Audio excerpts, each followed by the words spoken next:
Goedemiddag. Ook even in het Nederlands. Thank you for participating in one more WavEC seminar. This year we are together with the Embassy of the Netherlands. I would like to ask Margriet Leemhuis, the ambassador, to come on stage, please, and Marco Alves from WavEC. And Margriet will have the floor. Do you want to start? Yes? Do I start? Does Marco start? You can start. Oh, I start. Oh, nice. Good morning, Marco. Good morning, everybody. Bom dia, goedemorgen. It is an honor for the Netherlands to be guest country at this offshore wind energy conference organized by WavEC. We have invited a big delegation from the Netherlands, to mention a few companies like Boskalis, banks, the Dutch Marine Energy Center, the ports of Rotterdam and Amsterdam, the Dutch counterpart of WavEC, the Netherlands Wind Energy Association, and the Dutch Enterprise Energy Agency. So thank you all for coming to Portugal, and muito bem-vindos. For me, as an ambassador of the Netherlands, it is obvious that Portugal and the Netherlands work together on offshore wind. Portugal and the Netherlands are united through the seas, ligados pelo mar. We are both maritime countries with a long tradition of sailing, wind energy, and windmills. A tradition is great, but we can't stop there. Both Portugal and the Netherlands are always striving to push further, to innovate. This summer, I was invited by the State Secretary of the Sea, Senor José Costa, to see new developments in Portugal, both at Nieske and in Viana do Castelo. And this is in Viana do Castelo. I wanted to see for myself what a floating wind park looks like. I must say, I have deep respect for the men and women who work to make this possible. The Atlantic Ocean, it looks a bit flat, but it is a bit of a bumpy ride, and to do this in the wind and in bad weather. So kudos for Ocean Winds, a joint venture between EDP and NG, for being the first to develop a floating wind park in Portugal. I would like to say a few things about the Netherlands now, ladies and gentlemen. The first offshore wind park in the Netherlands was built in 2006. 36 turbines, 10 to 18 kilometers from the coast. This is, of course, in shallow water of the North Sea. The next challenge is here, how to build floating wind parks on the Atlantic Ocean.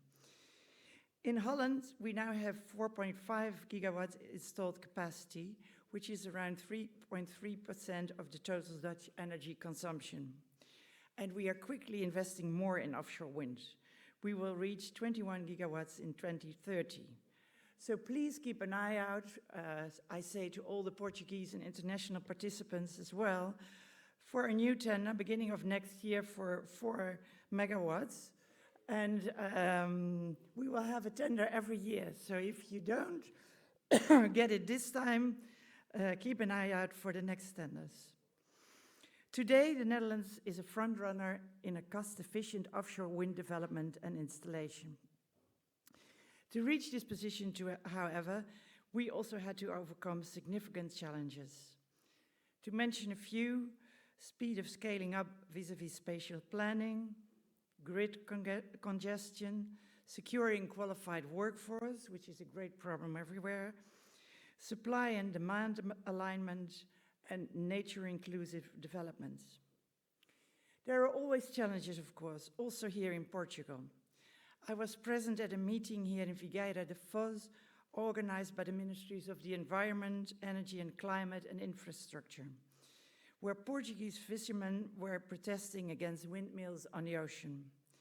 I think we must listen to all voices and offer alternative to those sectors that feel the negative effects of wind energy. But we must also continue to push for the energy transition and innovation, as our governments are doing right now at the COP in Dubai. Because there are more reasons to produce offshore wind energy. We need it also to produce green hydrogen. Green hydrogen is part of the Green Deal, a strategy of the European Union. Portugal and the Netherlands signed a memorandum of understanding on cooperation in green hydrogen. I know that green hydrogen projects are a bit under a cloud now in Portugal, but I believe we need all these projects, be it in wind, solar, or green hydrogen, for our energy transition. Dear participants at this conference, nobody said working with wind is easy, but we have done it for more than 800 years and we will continue to innovate. Working with wind can also be fun though, and that is why I would like to conclude with the creative way to work with wind. Dutch artist Theo Jansen works on the beach in the Netherlands with wind, and he creates every year a new so-called beach animal. Those are skeletons made from yellow plastic PVC tubes with sails, and they walk with energy. So I know that, Marco, you are an engineer, and that you can construct these kinds of things. And to congratulate you and WavEC with the 20th anniversary of WavEC, I would like to give you a small version of the strand-based, and I would like to see it running in your office soon. And I get it now.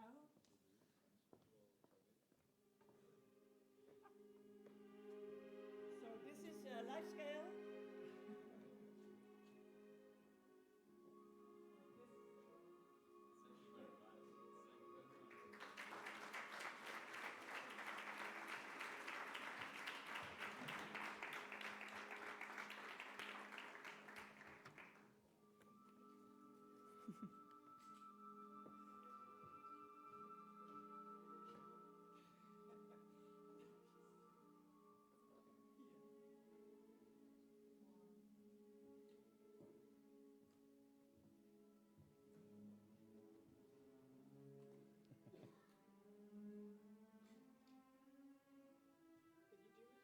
I don't know if my engineer skills are enough to do this type of thing, but I'll do my best. I'll let you know if I succeed or not.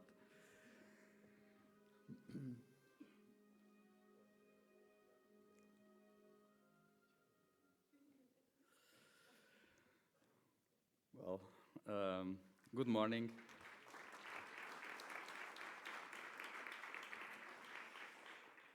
Good morning.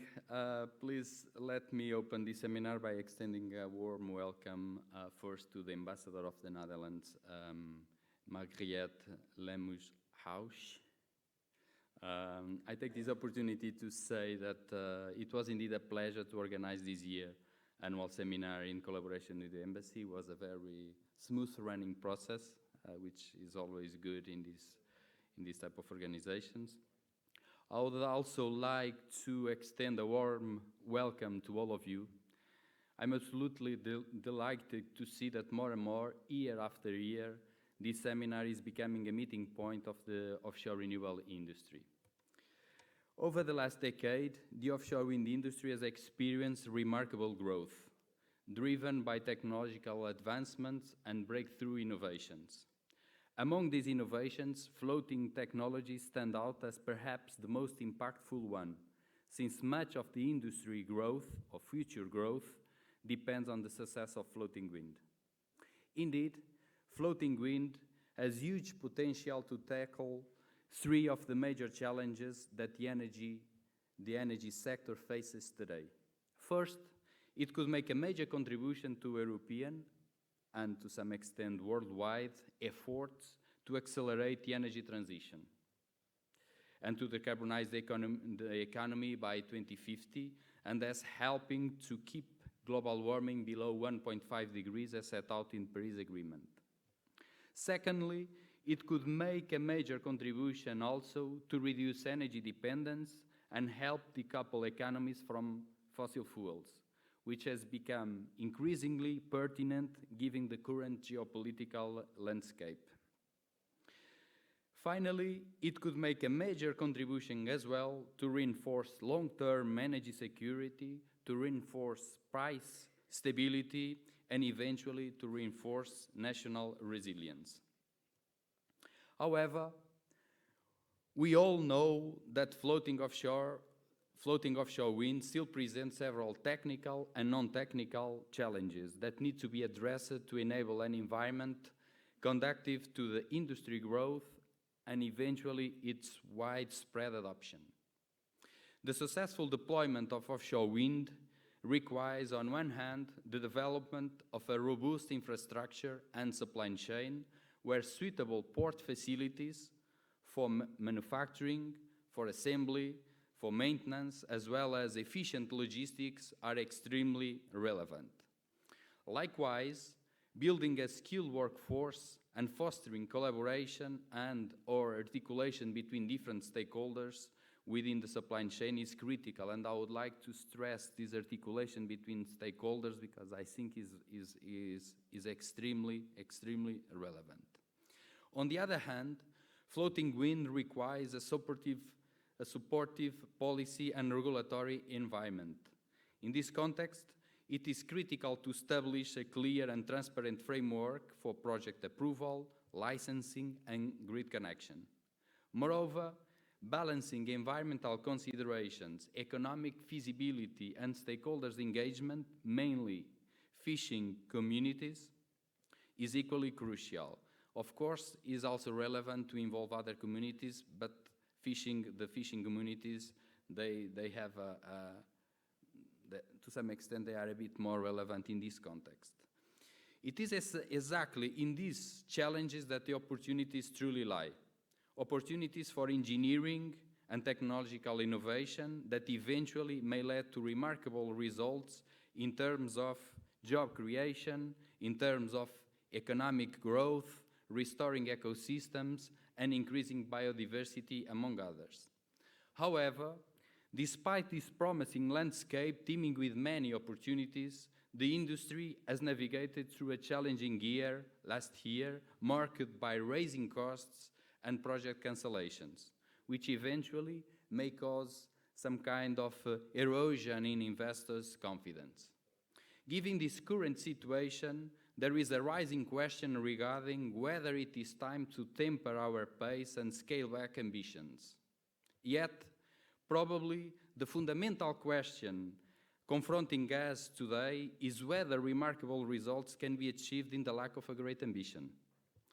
Anyway, without further delay, let's move on and start the discussion that certainly will shed light on the concerns mentioned here, and thank you very much.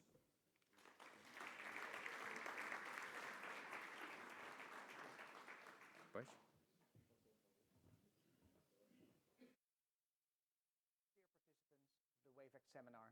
Good morning to you all.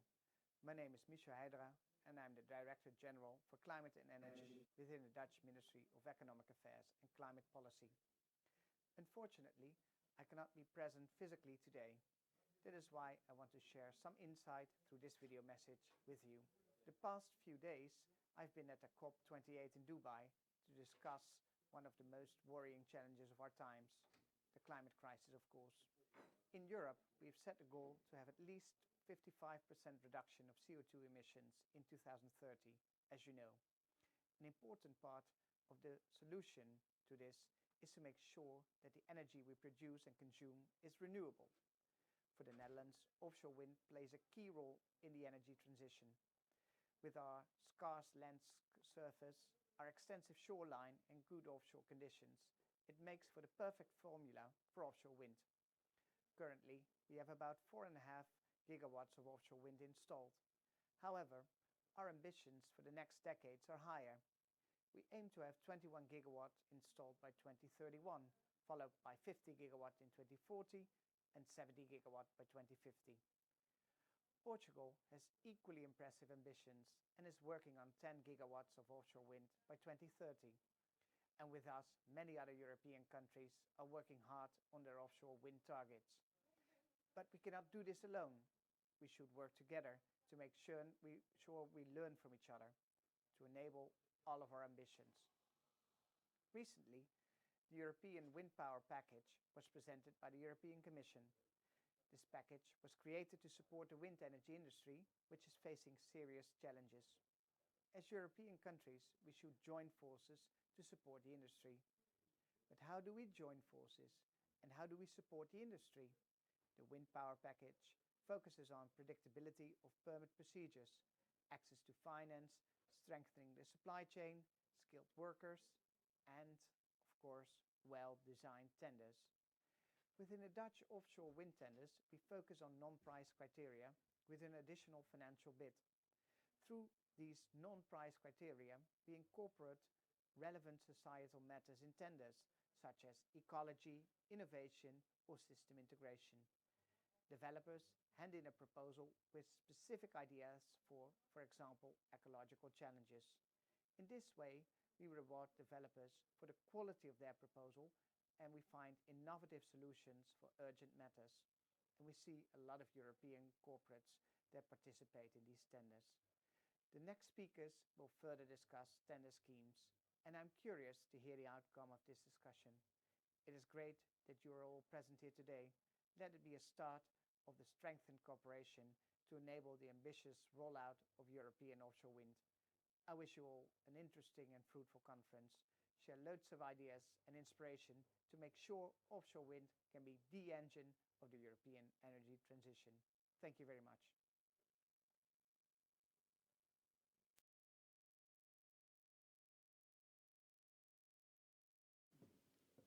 So now we are going to start with the first session. It's offshore wind lessons learned and looking ahead. I would like to ask the speakers of the first session to come on stage. Nieske, José Salgado Figueira will be the moderator. The Netherlands Enterprise Agency, Henk van Elburg, and the Netherlands Wind Association, Jan Vos is also here available and can come on stage, and BayWa Ricardo Rocha.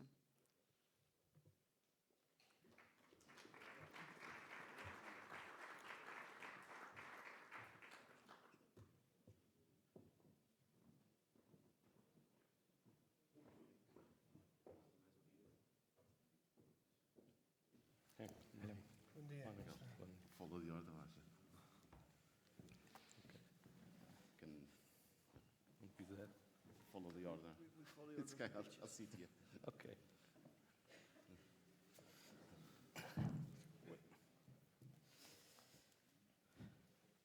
Okay.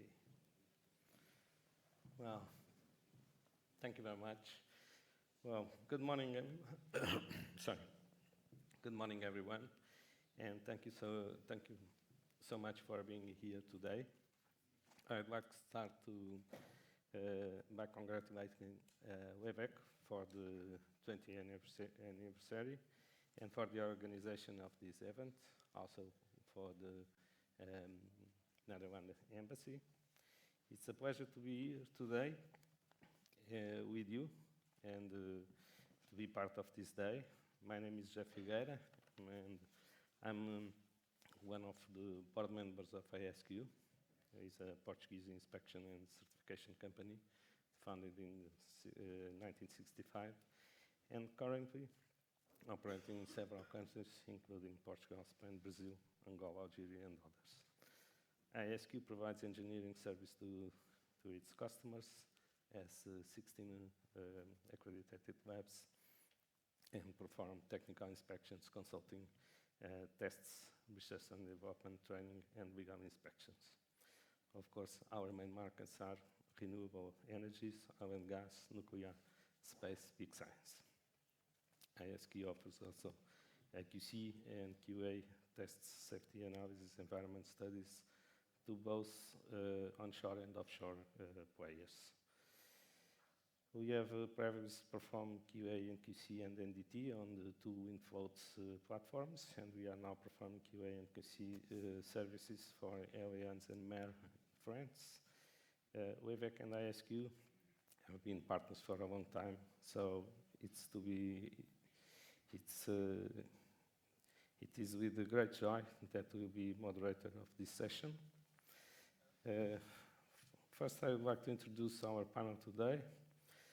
And first we have Mr. Henk van Elburg, who is the Senior Policy Officer on offshore winds. This Netherlands enterprise agency helps entrepreneurs and organizations to invest, develop and expand their business and projects in the Netherlands and abroad. It's a government agency which is part of the Dutch Ministry of the Economy, Affairs and Climate Policy. FBO supports entrepreneurs, non-governmental organizations, known as institutes, policymakers and organizations. It improves collaborations and strong positions to the funding and networks. Secondly, we have with us Mr. Jan Vos, who is the chairman of the Netherlands Wind Energy Association. This association promotes the development of wind energy to achieve a sustainable Dutch energy supply, together with and on behalf of its members. This association is working on creating a robust wind energy sector in combination of a new relevant policy. On behalf of the sector, a new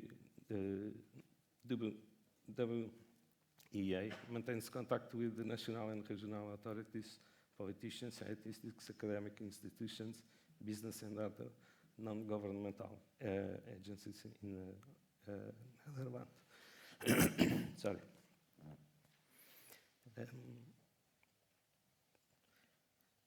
Well, last but not least, we have with us Mr. Ricardo Rocha, Technical Director of Offshore Windows of BayWa. BayWa is currently present in 31 countries and has revenues of almost 6.5 billion euros. This company is a leading global renewable energy developer, service provider, distribution and energy solutions provider, and is actively shaping the future of energy. BayWa delivers to end-to-end project solutions, ongoing operations, management, and is an independent power producer with an expanded energy trading business. Using innovation, creativity, and expertise, they have successfully brought over 5.5 gigawatts of renewable energy online while managing over 10 gigawatts of assets. Okay. Well, now I would like to open the floor to our panel so that we learn more about offshore winds, lessons learned, and looking ahead. At the end, there will be question and answers for the audience to ask questions to the panel. We will start with Mr. Henk and his presentation. The floor is yours. Okay, thank you.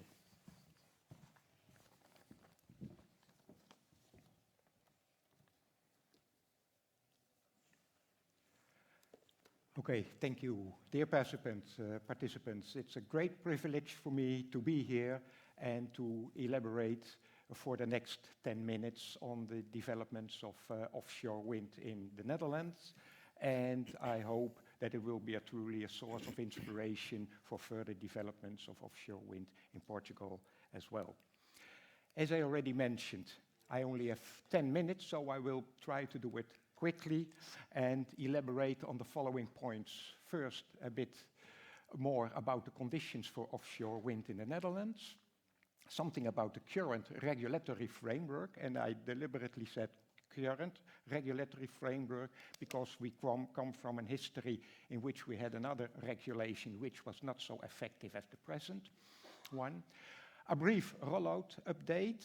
As we are at the end of the first rollout map in the Netherlands, and I will give you some of the latest results. And last but not least, a bit about the tender principles, tender characteristics.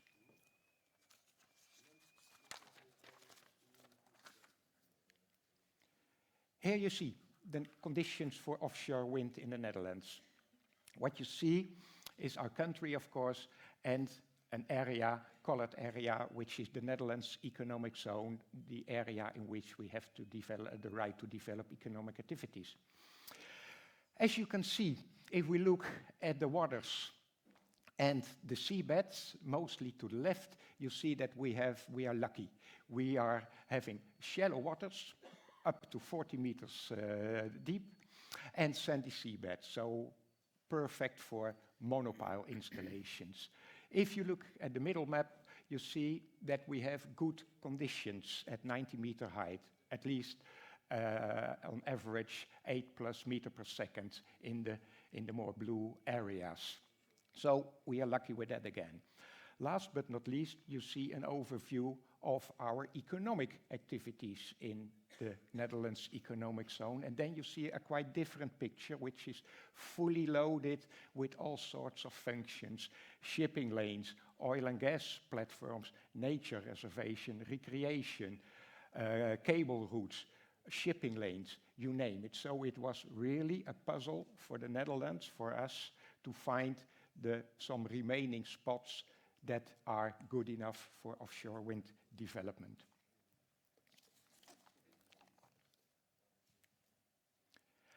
And this is our current regulatory framework in 5 simple bullets. As I already mentioned, this is not the current of the regulatory framework that we used from the start.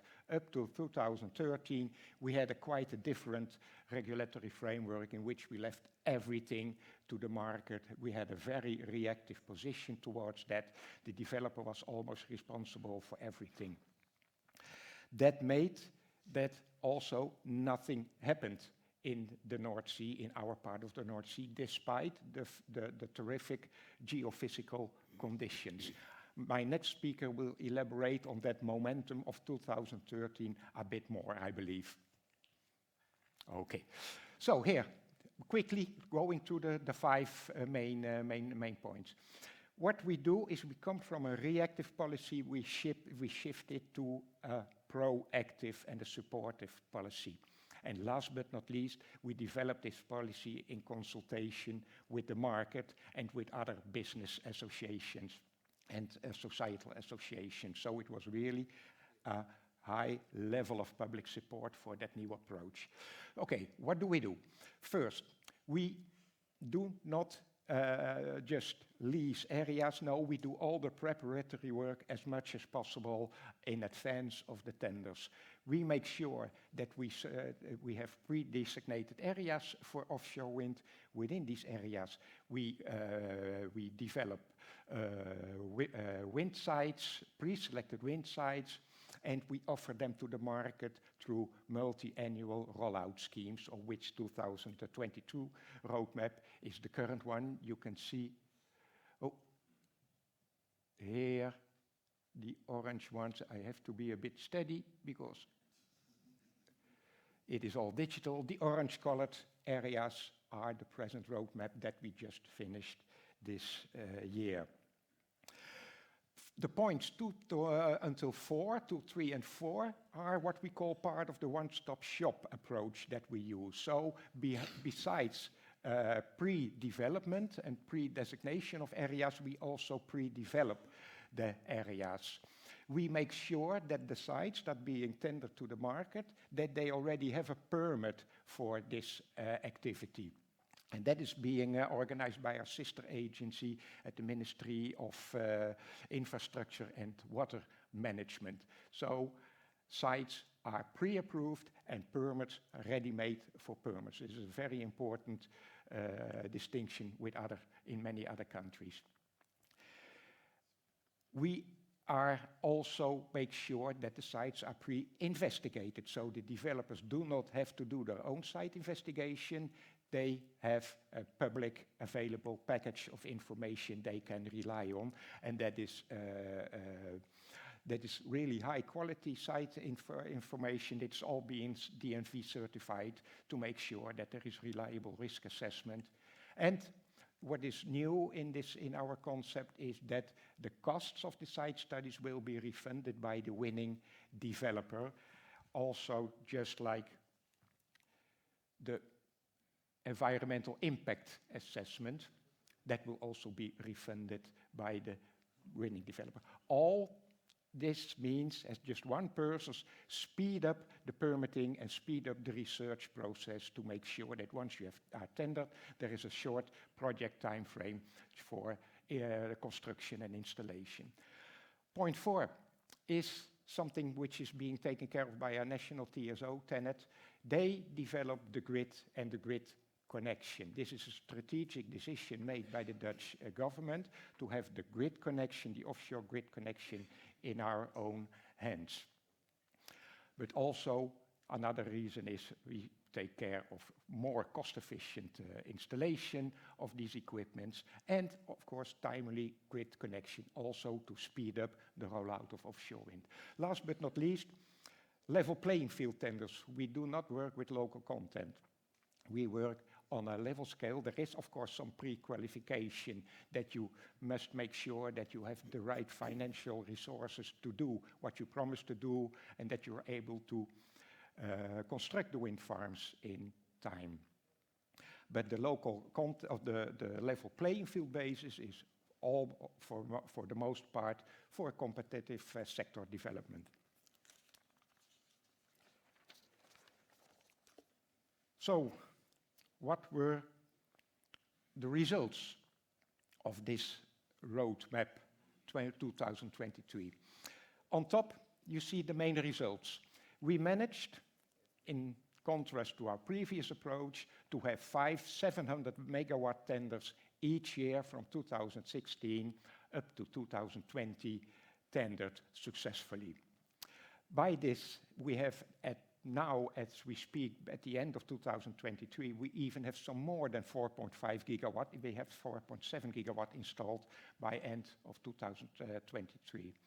What we also managed to do is shorten the project lead time that I already stressed a few minutes ago to 4 years, and in the previous situation that was something about 7 to 10 years. And last but not least, we managed to accomplish large cost reduction according to the National Court of Audit that amounts to about 70% reduction of the levelized cost of energy. With these successes, we were able to introduce other tender principles, other tender concepts than just the subsidy tender, and I have listed them here at the end. We have basically three types of tenders. We have the subsidy tenders, as we used for the first offshore wind farms. We have the straight auction, an option that we haven't used yet, and the option that we are currently using, maybe you are aware of that, is what we call the comparative assessment with or without a financial bid. Based on predefined criteria and transparent expert panel evaluation. And I see I've just half a minute left. I hope I get some extra credits in time, because this is quite important what I have to show you now, because here you see the overview of our Dutch tender system, which is basically a sort of a reward system. You can earn points by delivering on predefined criteria that has been set by the government. If you look at the economic credits, you can earn 35 points of the total amount of points, which is 400 points. If you construct the wind farm within 4 years, that will be 10% reward. Will you contribute maximum a lot to the energy e-production, also 10%. We have a financial bid included that can be accompanied with the construction and operation of the wind farms. That is what we call the financial bid. In principle, this is some sort of an uncapped. It has a very high cap, but in practice it is sort of uncapped and an annual fee, and that will be, if you are the highest, with 15%. Then we switch to qualitative criteria, the societal credits. If you take care of international responsible business conduct, you can earn 10 points, and if you meet with all the circularity demands, you can also win 10 points, so 40 points. Last but not least, for the next tenders, and I will show you, these are here. We have two sites with site-specific conditions. For site Alpha, there will be an additional demand for marine biodiversity, and for the beta site, which is the other 2 gigawatt site, we will specially look at onshore electrification, storage, offshore solar, and silent piling. So, again, just 10 minutes to tell the whole story. It is almost impossible to do, but I hope I managed to explain the most important headlines for you. You can all read about this much more. If I switch to the next slide, we have developed a special guide for international use, which is the Dutch Offshore Wind Innovation Guide. If you are able to scan the code, do it now, or if not, there is, I heard on the screens below, there's a QR code also visible, so you can also do it over there. I think that ends my presentation. I am a bit running out of time, I believe, but I hope it was worth it. Thank you very much. Yes, thank you.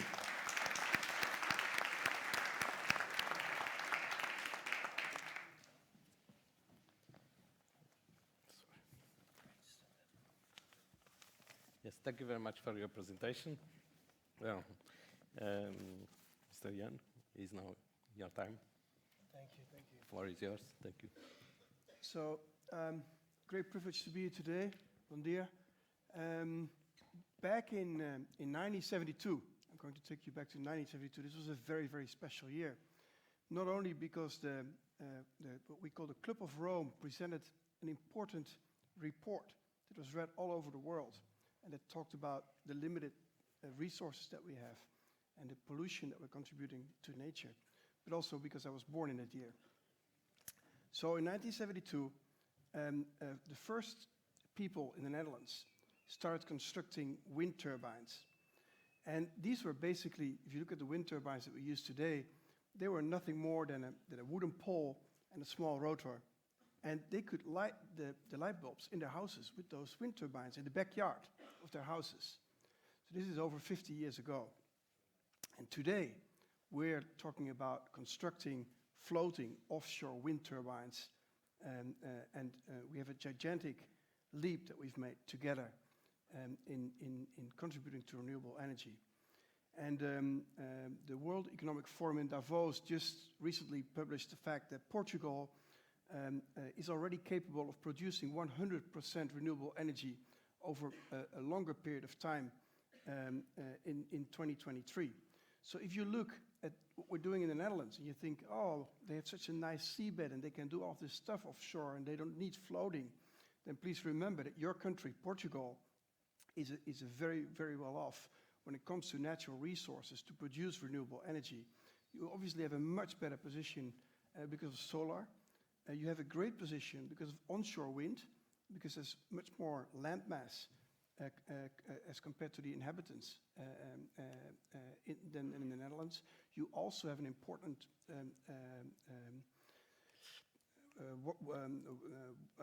hydrogen, or how do you say, water, you know, when it comes from hydrogen. Hydropower, that's exactly. 7% hydropower in this country. We don't have hydropower because it's flat, the country.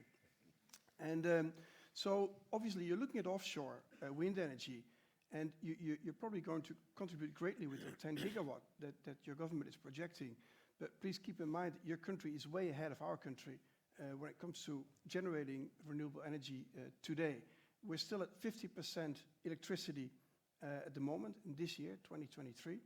But if we look back in time, not to 1972, but to 2013, Henk, you mentioned it already, and even 1 year before that, 2012, 10 years ago, our country only had 4% renewable energy. So basically there was very, very little renewable energy in the Netherlands. It had not been a priority for governments for a long time. And in 2012, there was a new government, and the leaders of that government decided that it was very, very important to start constructing offshore wind seriously. And they projected first they projected a 6 gigawatt target for a 10-year period. And then they brought it back to 4.5 the next year in 2013. And business, politics, government, which is something else than politics, NGOs, they all came together and they talked for several months. And they said, listen, how can we do this together? This is a very Dutch thing. We go and sit around the table and we talk all the time, and then in the end we all agree, and then we actually manage to execute most of the time. I don't know why this happens in my country, but it happens. So we were talking for a long, long time, and we decided to do this together. And now you can say it very quickly, like 4.5 gigawatt. Sounds great, right? If you're an engineer, you know that that's probably like maybe 9 times a nuclear plant, an average nuclear plant in Europe, or 5 times a very modern high potential coal plant. So it's a huge amount of energy that we're generating offshore. And we actually, over the past 10 years in my country, we managed to execute this whole process step by step, and on time and within budget, which is a miracle, because also in my country, a lot of things go wrong. So if you think they sit around the table, they agree upon something, and then it just magically happens. No, really, a lot of things go wrong. But this happened in a very, very nice way. And along the way, we got more confidence. Confidence grew. And we decided to, elevate the target a little bit more to 21 gigawatt in 2013, which is huge. By then, 75% of all electricity that comes out of a socket in a household in the Netherlands will be from wind energy, from offshore wind energy alone. So it really, really is a very important contribution to our swift from fossil to renewable. Now, you probably read that in Dubai today, the leaders agreed to provide a 3-fold increase in renewable energy capacity, not only offshore wind, but also solar. And I think it's fair to say that we'll probably do 5-fold only with offshore wind energy. Now, why am I telling you all this? Because you're on the brink of doing this very remarkable thing with floating offshore, which at the moment is very, very expensive and also technologically very, very innovative. So you're going to have a really tough time. There's only a few countries in the world that are really looking at this. It's Norway, Portugal, and some other countries. So what you're doing is really important, because when I go back again to 2012, the price for renewable energy, for offshore wind energy in my country was around 25 cents per kilowatt hour. And we knew that we could bring it down probably to around 10, 11. We projected 10, 11. However, we didn't really bring it down to 10, 11. We brought it down to 5 cents per kilowatt hour, from 25 to 5 cents within 2 years. At the time, we took an 11 billion euro fund, and we wanted to spend that money to bring down that cost price. We didn't need it.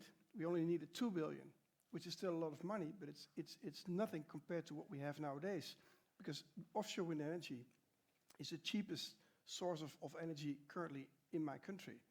So how do we do this? Not only by sitting around the table, but also by really looking at the advantages of scale. In any industry, and any engineer knows this, if you scale up, things will become cheaper. Now, how much did we scale up? Way more than anybody could have envisioned. I was there back in 2012 and 2013 on the political side. So I was back then, I was in government, and now I'm representing the Netherlands Wind Energy Association, the business side. And we thought that if we would invest in it, we could probably realize we could probably double the amount of electricity generated by each wind turbine. Now, I don't know if you recall this, but back then a wind turbine was 3.5 megawatt. Nowadays, an offshore wind turbine is 15 megawatt. And once again, you can say 50 megawatt in a nanosecond, but there's big power plants that only provide 50 megawatt. And we hoist up one of those turbines, and they're not as big as the Eiffel Tower yet, but we're coming close. And we hoist them up in 24 hours with huge vessels that cost 500 million euros. And we plan them, and all of them, because of the great work that Henk is doing in the government, we can plan them very rapidly and very cost effectively, and we will keep on doing this. Now, the thing that we have to figure out, and that's why I'm standing here, is how we can use all those lessons learned, how to scale up, how to do this jointly, government, politics, business together, and then do it in such a way that we can also make floating offshore cost effective, because this will contribute majorly to all countries in the world. And the main target, as Michel Heijdra pointed out, obviously is to bring back our CO2 output, because otherwise the climate will really deteriorate much faster than it already is doing, than it's happening already. So this is why I'm here today. I'm looking forward to discuss this with you. I'm honored by the invitation of the ambassador and by your invitation, Marco, where are you, to be here today and to represent my association. There's 300 companies in my association. It's companies like Shell, like Vattenfall, like Ørsted, like Van Oort, like Siemens, basically all the OEMs, the entire supply chain. And we work on a daily basis with Henk and all his colleagues, business and government, together and trying to make this thing, not only trying, but we're actually making it happen. And I'm tremendously proud that I can be here today in Portugal. I love this country. I was here already a long time ago to study a little bit of your beautiful language and culture. So I'm grateful I can be here today. I'm looking forward to discussing things with you. Thank you very much. Muito obrigado.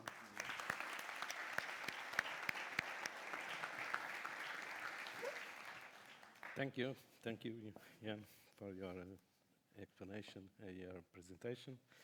Well, Mr. Ricardo, I would like to ask you, as a technical director of offshore wind of BayWa, and know that your company is interested to invest on offshore winds in Portuguese market.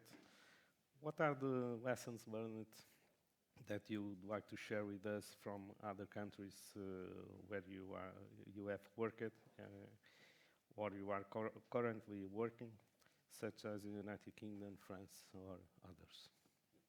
Thank you very much, José. Thank you very much to WavEC, Marco, for having you here, the ambassador for co-hosting this event, and to my fellow panel speakers. I think that we should pick the successful example that was just presented by Henk and Jan. Actually, the start of the movement into offshore wind that the Netherlands did over the last 10 years marked my entrance in the offshore wind industry back in the days with E.ON in Germany. And I have assisted close, and I participated in many of these tenders, unfortunately not successfully, but I saw the exceptional path that was done of coming from 0 to 4.5 gigawatts in a little bit more than 10 years. But we have said, as has been said by Henk and Jan, the country is blessed for offshore wind, so we have excellent wind conditions. There's shallower water depths. There was already a supply chain contributing to it. One of the largest monopile fabricators in the world, SIF, is based in the Netherlands. Some of the largest offshore wind contractors are Dutch companies. We have Boskalis here, we have Van Oort.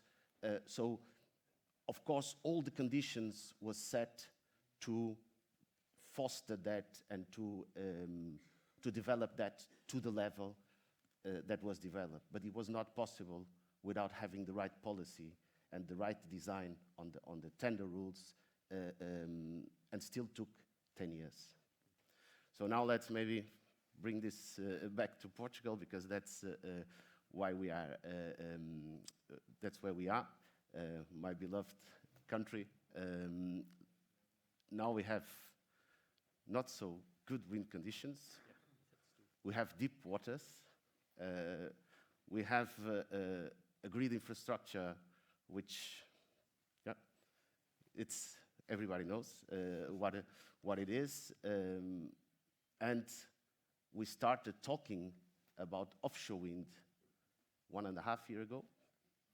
So how can we reach this level without the right visibility, without the right policies in plan, marine planning that will support the schemes?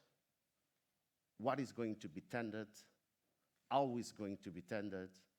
What are the qualifications that the interested investors will need to fulfill in order to tender? and when will that tender happen? Because what we need as investors is a clear visibility on the process as the Netherlands presented to the industry, started presenting to the industry 10 years ago, and in the meantime, things have been recycled. Focus on price, focus on other criteria that are more relevant than price. So how can we get there with the challenge we have in front of us? I think that is the question, but happy to hear my fellow panelists. Yes, I think we have a lot of things to do before this. And do you think, in your opinion, 10 gigawatts promised to be installed in Portugal by 2013 is realistic on these conditions? Let's put it this way. Personally, and I've been involved on the first semi-submersible project in the world, here in Portugal. I think it's quite ambitious, but I think we should be ambitious also. But then we need to create the conditions for this the ambition to be realized, because otherwise it's just words. Words out of a politician, and with words you cannot sign contracts. With words you cannot develop supply chain. With words you cannot create jobs. You need real projects. You need clear passes in the development, in what needs to be done to secure the exclusive rights, because no developer will be putting his money onto something that he knows that someone else can benefit out of it. So there needs to be clearness, transparency in the process, and we need to understand what is going to happen, not tomorrow, not in the next year, but up to the moment where the project is connected to the grid and operating, because that's what we are working for. I think that ScotWind, which we successfully participated and got a site, it's a project currently under development, the Buchan project, was the first fully dedicated floating wind leasing in the world. It started with a target of 10 gigawatts. It ended up with 20 gigawatts of projects. So, but we are talking about the UK, the biggest offshore wind market in the world. Pioneer also in the floating part. So the conditions were set. The experience was there. And it was learned with the experience from other countries. So I think Portugal has to look at its own challenges, but also has to look at the successful cases that of other fellow European countries that also started without offshore wind 10 years ago, and today have a fully established supply chain and, as I said, 4.5 gigawatts of installed real capacity, not paper capacity or dreams in someone's head. It's things that were realized and could only be realized because the playground for that to happen has been well established. And of course, no one is perfect. You've certainly made some mistakes and you try to correct them during the process. And that's why the design that is being now set for the next tender is very different from the first tender design. Yes. Yeah. Okay, thank you very much. I would like to ask to the audience if they have some questions to our panel.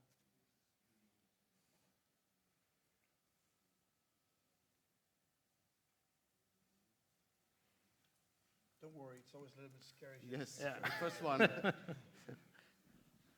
morning. I have a question on the development of levelized cost of energy. Maybe for you, Ricardo, how do you see that from your perspective on the levelized cost of energy? Maybe not floating, but offshore wind in general. How do you see that developing? Because of course we've seen it going down in a couple of years. But where do you reckon it's roughly now? To be honest, I think we have managed what we could. So when I started this industry more than 10 years ago, the target of my company was to reach an LCOE of 100 euros per megawatt hour when we started back in the days with monopiles and 25, 30 meters of water. That was the target. I can tell you we achieved that in 2015 already. Not that, but half than that. And we have been falling and falling and falling until we started having problems with the wind supply chain. So what happens is that we have an industry which has a whole potential to grow and to develop, but the biggest players of this industry cannot make a profit out of it. So we have a problem as an industry, because we have the pipeline, we have the conditions, we have the framework, but the companies are not able to make a profit out of it. So something is incredibly wrong in the middle of all this. So having said that, I think that for fixed bottom, things are more or less controlled, but the problem is that the targeted capacities that most of the suppliers have been playing until pre-COVID have multiplied by a factor of more than 10 in most of the countries. In some cases, 50, which means that we have the same supply chain that needs to deliver in the same timeline the 10 times the target. Where do I see the problem? Is that in countries like the Netherlands, and I will push this example, where nature has blessed you with good conditions to keep fixed bottom offshore wind, and where a mature supply chain has been developed to serve it, and is at the step door of the projects, then these will be the most competitive projects, which means that those are the projects where the investors can make better margins.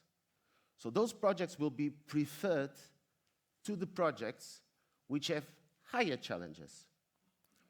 And if we are competing fixed bottom foundations and floating foundations in steel, in concrete, or steel, what will happen is that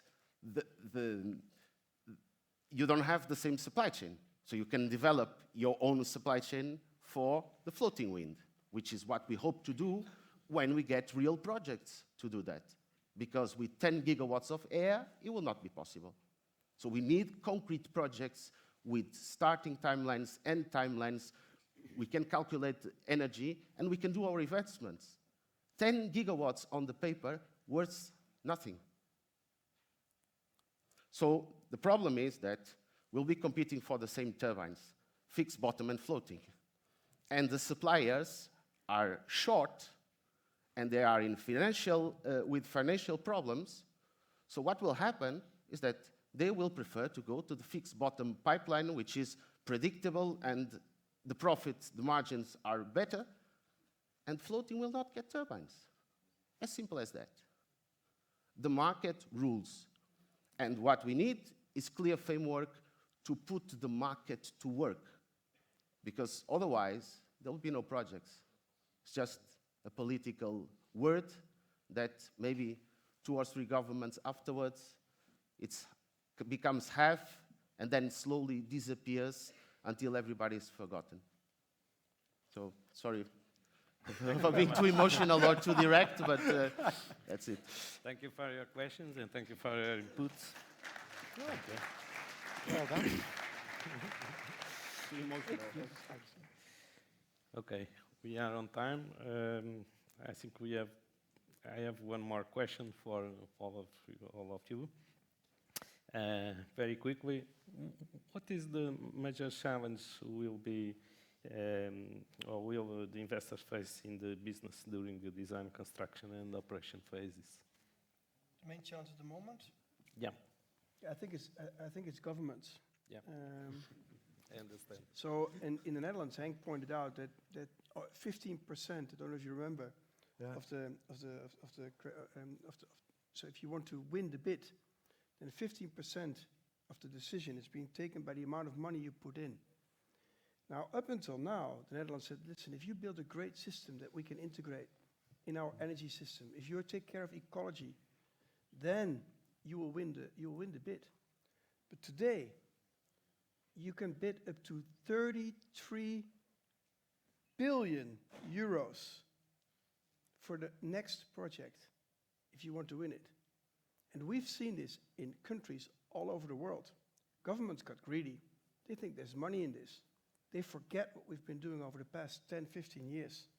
And now they want to fill their pockets, which is natural for politicians. I've been a politician, I know. How, not your personal pockets, the coffin of the government, to be sure. Okay? So, there's a lot of laughter here. Yeah. So, in Germany, the government, they got 11 billion euros when they did the last tender. Total, I think Total and BP won it. 11 billion. At the same time, they had to pay 7.5 billion euros to Siemens Energy to keep the company afloat because it was making a loss. Now, what are you doing if on one hand, you're pocketing 11 billion, and on the other, you have to give it back to the companies because otherwise they'll go bankrupt. So governments really, really have the most important role to play here. And I have to say that politicians also really have to stand fast. And they can be. Yes. We've seen this over and over. Politics, government has played a great role. But they currently, Henk, a tiny little bit, they lost track. Not all. Go ahead. If I have the opportunity to Yes, make some 1 final minute. remarks, because Okay. I see that Yeah. it's flickering red now, so we are out of time, so no. I think the Dutch tender system, as I just explained, and I will keep it very short, is more balanced than just the focus on the financial bit, as Jan just pointed out. In the end, it is more than it's about 85% that will be developed on the basis of qualitative criteria. Can you meet the targets? Can you build in time, of course, but also what can you do for the society in the field of circularity, in the field of responsible business conduct, and specifically on site level, what can you do for ecology revival, and what can you do for future system integration? All sorts of investments that project developers can invest, can win tenders with, and use it for their own future. So it's also just not part of the bidding process, but it's also an investment in their own competitiveness for future. And you can agree with that? Yes. And of course, Jan is right, when there is a specific financial component, but in the end, it is maximized to a level of 15% max. So I'm very curious what will happen if we have the next tender IJmuiden-Ver, what the results will be, and in what importance that financial bit in the end will turn out to be. Okay. Thank you Thank very you. much. Thank you very much for your inputs. Thank you very much. Okay, And thank I you. appreciate your time and your knowledge. Thank you. Yeah.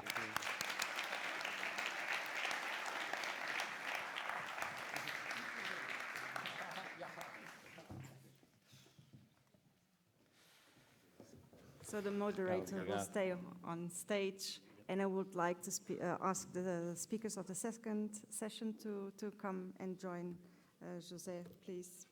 So we will have from Boskalis, Luis Garcia, IberBlue Wind, Tiago Morais, Principal Power, Aaron Smith, and Capital Energy, Hugo Diaz Martinez. Thank you.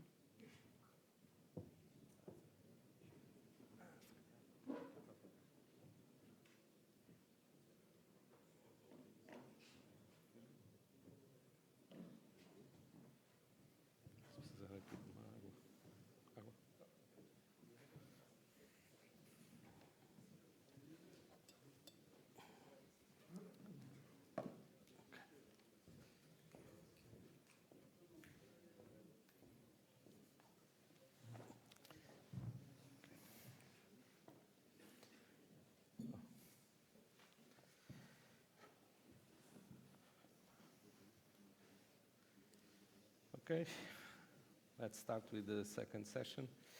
I'd like to say good morning to everyone once again, and thank you for participation in this event. For those who are not here in the first section, my name is José Figueira, and I am board member at ISQ. Just like the last session, I will be moderating this one as well. First, we have with us Mr. Luís Garcia. He's the business development manager in floating offshore wind at Boskalis. Boskalis is a company whose service includes the construction and maintenance of ports, waterways, land reclamation, coastal defense, and river bank protection.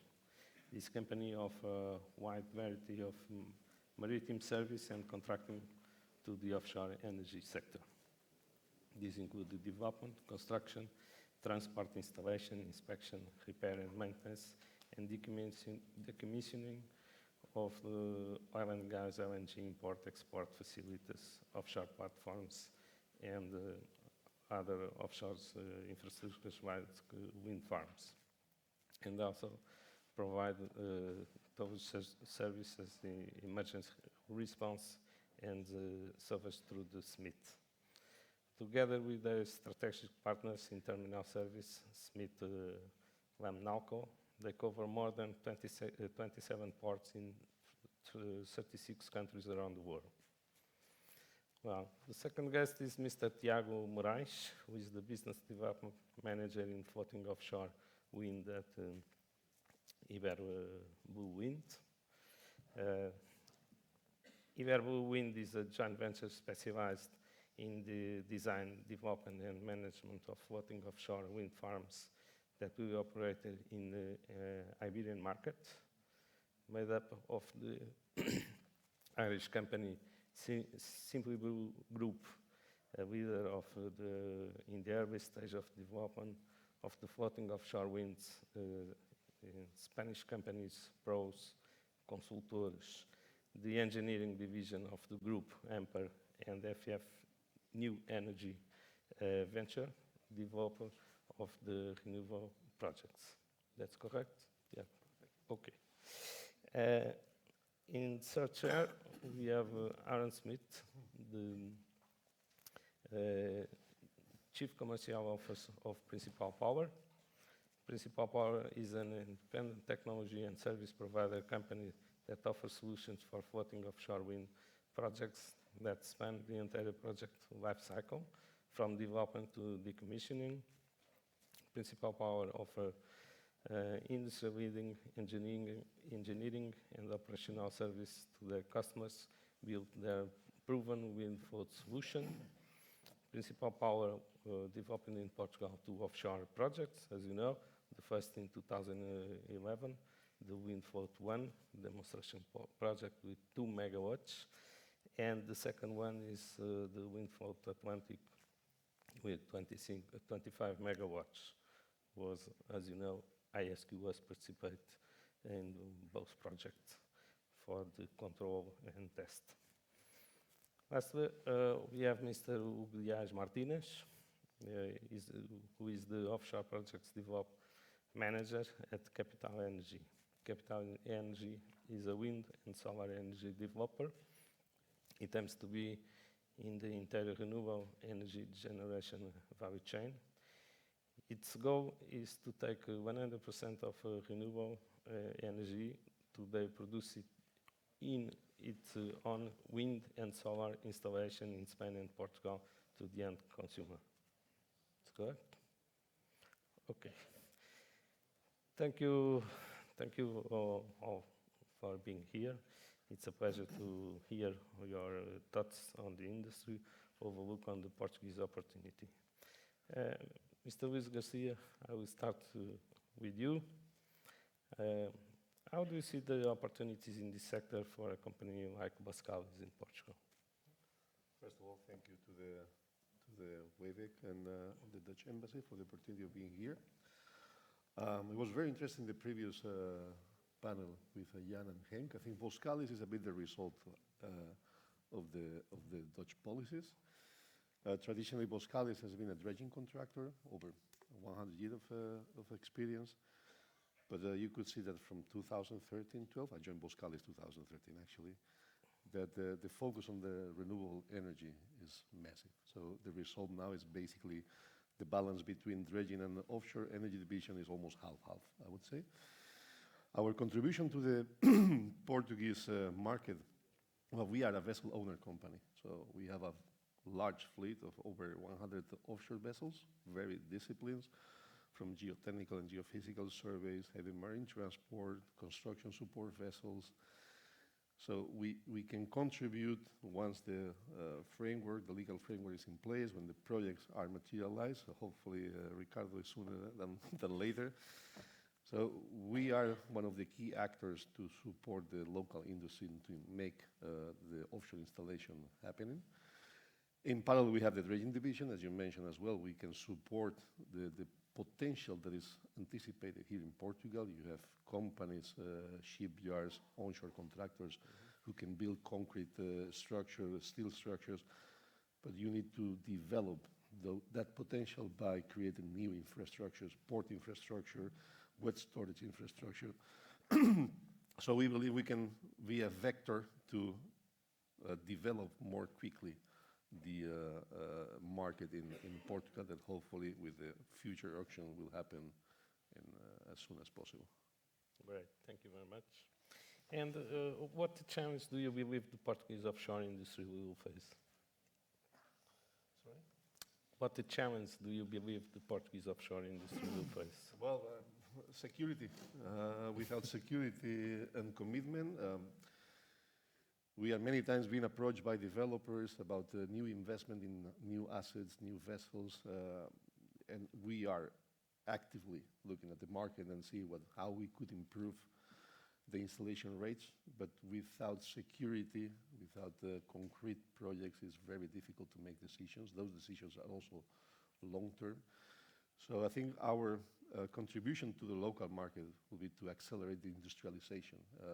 I think if you want to install 2-3 gigawatts, that's something that has not been executed in floating wind ever. I mean, we are used to work with 2, 3, 5 floaters maximum, but when you talk about 20, 50, 100 units, it's a completely different ballgame in terms of anchor systems, mooring systems, cables, etc. It's really a massive logistic exercise. So to be prepared to contribute to accelerate the installation rates is definitely something that we can, together with the developer or the main contractors, to help the industrialization. This cannot happen that we fabricate 1 floater a month. That means that to install 3 gigawatts can take easily 15 years. So it's something that we need to learn from the bottom fix to industrialize the processes in the floating wind. Yeah. Okay, thank you very much. I move to Mr. Tiago. I'm curious to know what are the challenges that EPC will face in these new projects in Portugal? Okay. Well, thank you all. Thank you in particular the organization for inviting me to participate in this event.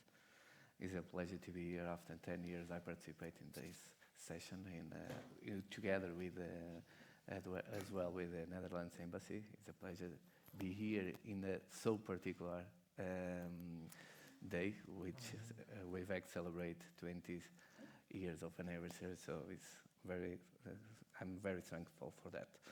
Regarding the question that you asked me, José, mainly I will ask that question as a perspective of a developer, because IberBlue, as you mentioned in presentation, which I thank you for your words, the position is develop offshore floating wind projects in Iberian market, and looking for the Iberian market, and particularly in Portugal, what we can see, what will be the challenge of engineering, procurement, and construction company. Mainly is related with most of the message that we already listened today, and I believe that during today we continue to listen the same, mainly regarding the uncertainties that we are living in a perspective of political level, but at an international level, because when we are looking for raw materials, electrical components available, lack of investment in strategic infrastructures like ports that the other said, like the electrical transmission network, and the lack of a regulatory framework, this is the main challenge that all will need to deal with. Because if we look for what is the status of the technology available in the market, we are looking for 100 technology available for develop floating offshore wind projects in different stage of technology readiness level. Some are in the prototype phase, others in the pre-commercial phase. And we need to deal with this, with all these uncertainties for support this, because on the other end, this type of companies will need have the proper vessels, we need to have the specialized persons to work on this sector. They need to be ready to answer in a short lead time with a very price competitive. So this is in fact a real challenge for all of us, developers and engineering, procurement and construction companies that need to perform these projects in so short period of time. But it is true that if you look only as Portugal itself, we can say that Portugal have experience, not the dimension that is necessary for the ambitions and the targets that the governments define. Because nowadays we have projects installed with 3, 4, 5 turbines. And what we are talking about in the next 5, 10 years is dozens and hundreds of turbines with higher power installed, because now on we are talking about up to 9.5 megawatts. And in 2030 we are talking about 18 megawatts, 20 megawatts and more. So in fact, exists a huge challenge, but exist solutions. We need to establish partnerships. Mainly we need to work together with other countries. And if we looked at Spain, Spain have as well an interesting value chain available that can collaborate with the value chain available in Portugal as well. So for one of the examples that I can share with you all, that for example the Amper group that is part of our consortium, manufacturing in the last years 11 of 13 of turbines, of foundation, available in the market in a pre-commercial stage or in operation phase, and are investing in new facilities to manufacture new foundations in order to once more answer the needs of the market. So it's important to invest on this market. These companies need to anticipate, but once more, it's important to have a regulatory framework that these investments can be done in this time and follow the ambition of the European Commission on the Green Deal and as well at the political level. Thank you. Thank you. We have a lot of challenge and we need to move on quickly, otherwise we lose this opportunity to have to decarbonize the economy and to contribute for the targets of the Europe. Also, I would like to ask you, what the challenge do you believe the Portuguese offshore industry will, sorry, it's not this question. Given the majority of the wind projects will be in deep water, what is the innovative solution that will be developed for a Portuguese case? What do you think? I think mainly in my previous answer I already highlighted some of that. But I think the deep water that we are talking about in Portugal is not so challenging, because we are, for those of you who don't know, the public areas that are in a public consultation, we are talking about 75 meters until 200 meters of water depth. And for that already exist solutions in market available to guarantee and to support this industry. But that's true that if we look for innovation solutions, will be needed. And will be needed in a perspective of manufacture process, have a more competitive manufacture process. Consider different materials. We already listened here, the steel, the combined steel and concrete, only concrete and so on. But as well is necessary to have specialized vessels that can operate and install this type of turbines, these huge type of turbines in a short period of time. The heavy lift cranes as well that is necessary. And all of this is necessary innovative solutions, mainly driven by two things, price and time. And this is relevant for these industries. In order to reduce, we hope, like the example that shows by the Dutch company, level cost of energy decreased 70%. Is amazing. It shows an amazing reduction. We can achieve this, or we can think on this in short period of time for floating offshore in market. So we need to contribute to work on this, innovate, yeah, that's true, in order to be more competitive in price and in order to support this type of industry. Okay, thank you for your inputs. Well, Hans Smith, as a CCO of Principal Power, you are responsible for the previous wind float projects developed in Portugal. I think your solution is more mature than the other ones.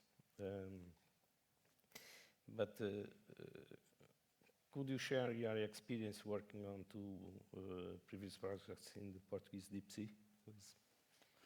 Sure. So thank you very much, and thank you to WavEC for inviting me here. Pleasure to be back. So I've been with Principal Power since 2016, and been living in Portugal since then, and had an opportunity to be involved in both the decommissioning of the Windfloat 1 project from Aguçadora and the construction installation of the Windfloat Atlantic project here in Viana do Castelo. And we, in Portugal now, it's actually our biggest office, so we have over 50 people here in Sete Rios, and it's really become the center of gravity for the company, and a lot of that is because we've had such a strong amount of political support for these early demonstration and pre-commercial projects, and that means, you know, that for us, this is where we're learning, this is where we're deploying, and this is where we're building capacity. And from that perspective, we are engineering projects all over the world coming from the Portuguese office. So I think when I think about Portugal, I think about it in two respects. One is the potential for export markets broadly around the world, and in Europe, especially from the supply chain perspective. And then the second is the domestic market. When we talk about the domestic market, we're talking about building something quite new and quite differently from what we've done in the pre-commercial realm. Of course, in the pre-commercial realm, we used, to a large degree, Portuguese suppliers, Portuguese supply chain, working with Aço Matos and the Port of Lisbon, and engaging quite a lot with government authorities and that sort of thing. And you know, you do a pre-commercial project in a certain way. You do it with basically the minimum amount of cost that you can incur in order to deliver the project, because you simply don't have the economies of scale to spread out a lot of investment. And that works for small projects. And in those small projects, you know, we do them because, one, technology development is not certain. A lot of the technologies that have been deployed so far, you know, particularly in Japan, have had issues that mean that they will not be moving forward. But the second is that even if they work, and we've been able to prove that the Windfloat is really robust, reliable, able to access bank finance and all of these things, but even as they work, you learn so much through going through those processes of designing, fabricating, and installing the projects that can then be brought through the innovation cycle back into the technology. So right now we're actually deploying the third generation of the Windfloat technology in France. So that should be complete by the end of next year, and we're already engineering the fourth generation of the technology, which has kind of diverged into two different types of construction, one being using tubular construction, another using flat panel construction for commercial scale projects worldwide. Here in Portugal, I think the thing to recognize is that these projects are going to be mega projects. So well over 2 billion euros of investment. We really appreciate the fact that the government is going for scale in awarding the zones, in really developing large projects, because that's where you'll start to see, when developers have site control, you'll start to see people being able to invest a bit more in that enabling infrastructure that can actually bring us from delivering a few units per year to many units per year very efficiently. Because as Tiago was mentioning, you really need to have new investments in new facilities, because you must have a different style of fabrication than you have with a kind of highly manual style of fabrication like we used for Windfloat Atlantic. We see that throughout the market there are a lot of suppliers that are readying plans and looking at port facilities, infrastructure, brownfield sites, greenfield sites, and because Portugal is blessed with a lot of really good natural sheltered harbors, there's a huge amount of potential there. But what the industry needs to see, just to echo the colleagues, and I'm sure everybody else who will speak today, what the industry needs to see is a real roadmap to get from that ambition, these ambitious targets, to actually getting to deployment. Once that happens, and if the government is able to go and define a roadmap that includes a framework for public-private partnerships around ports, I think that we have absolutely the ability to deliver these large-scale projects, and even more, you can catalyze a supply chain that can support the broader deployment of floating offshore wind and offshore wind in Europe. I think that Ricardo was mentioning how much the supply chain needs to expand in order to be able to deliver this, because part of the reason we have such price pressure in the market is that you have a limited amount of facilities that are able to supply.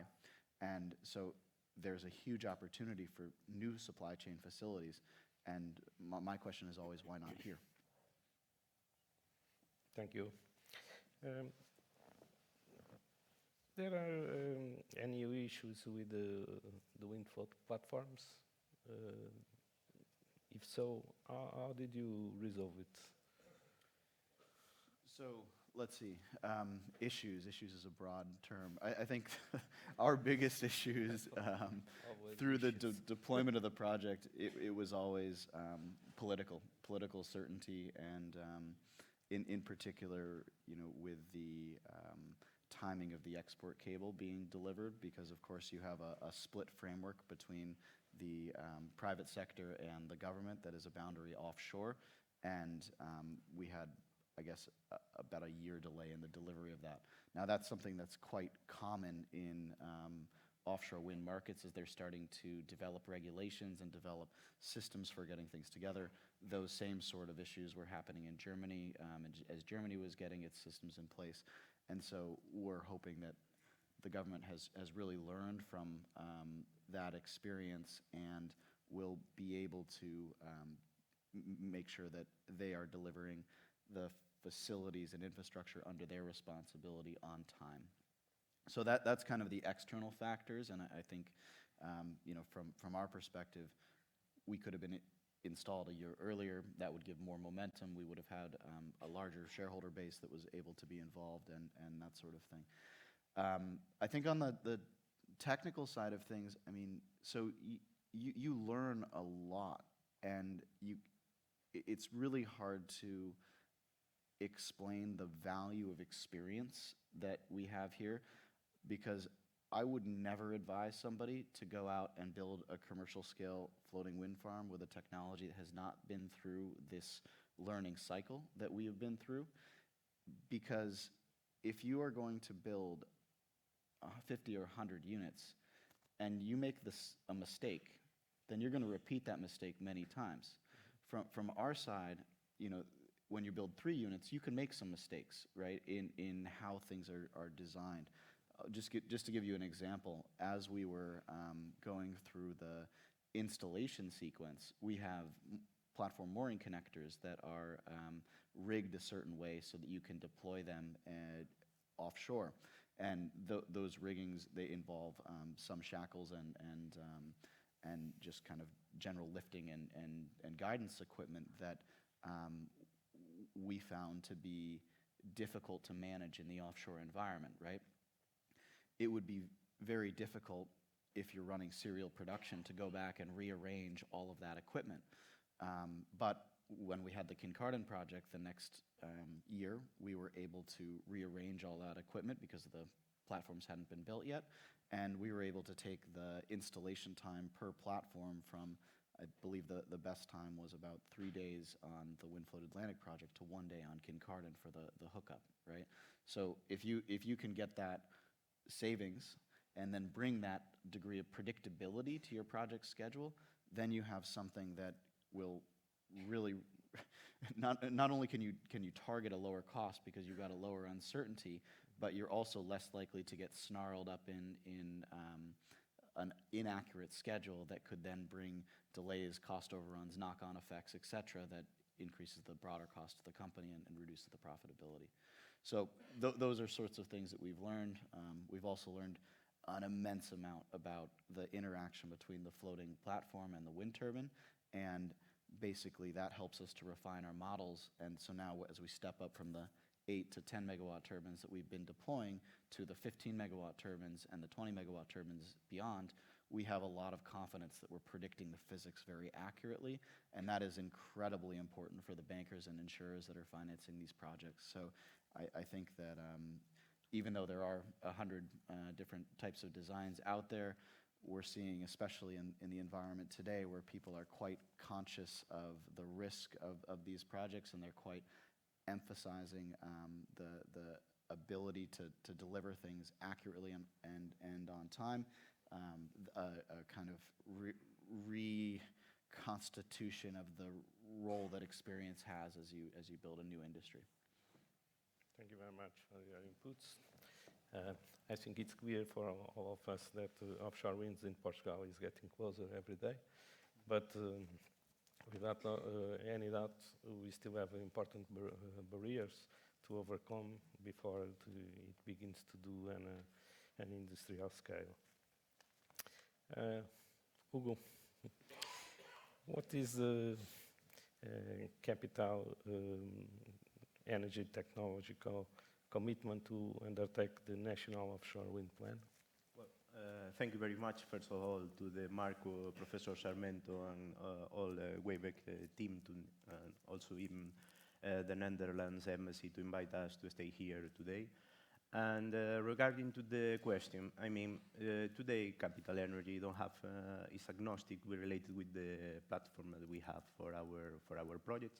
I mean, we are under study with several developers and technology, but at this time it's quite difficult to decide which is the best one to our projects, even because the regulation is not there. At this time, we have three corners in the triangle of the investment. I mean, we have the regulation corner, we have the investment corner, and we have the industry. At this time, the investment for the companies is there.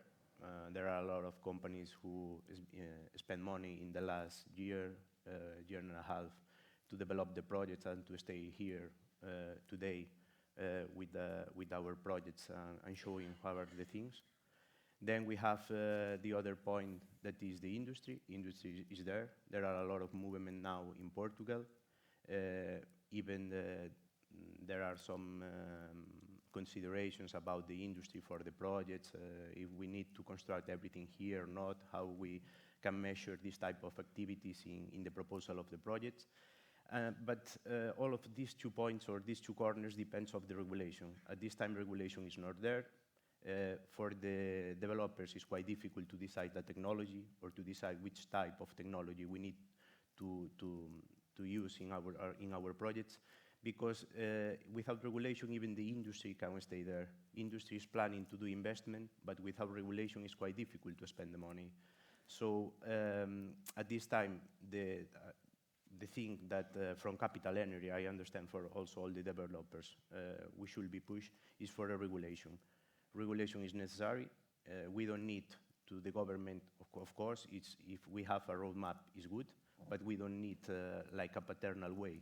We need to have clear what are the rules and then put the rules in motion. With the rules, the investor can produce or can introduce the money in the market, even the industry in the different way, but 100% related with the investor also can move this development of the whole supply chain.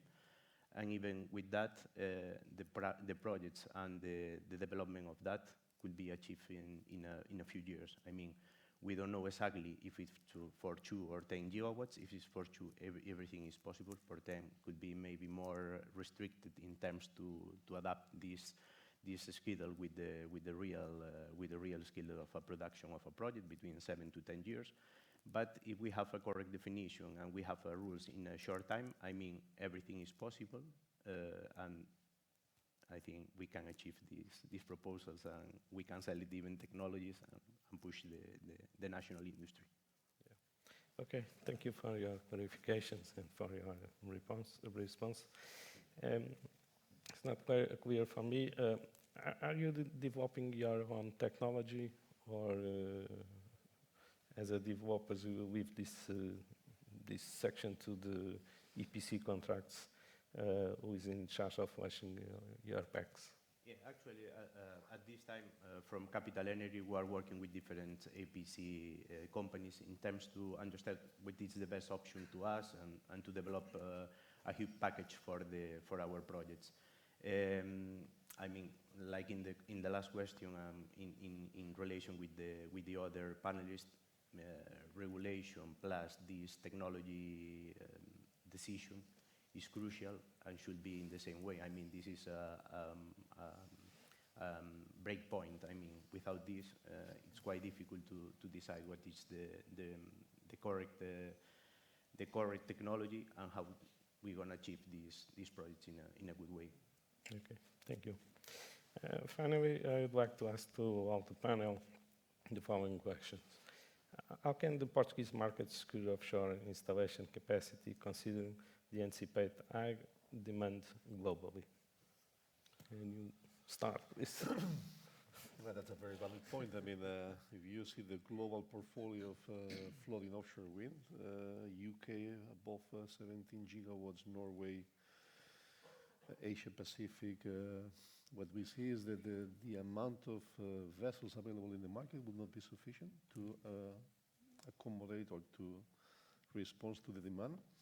And the problem we are facing is a bit in line with all the commitments and contracts is to make decisions ahead, 4 or 5 time decision period for new investments.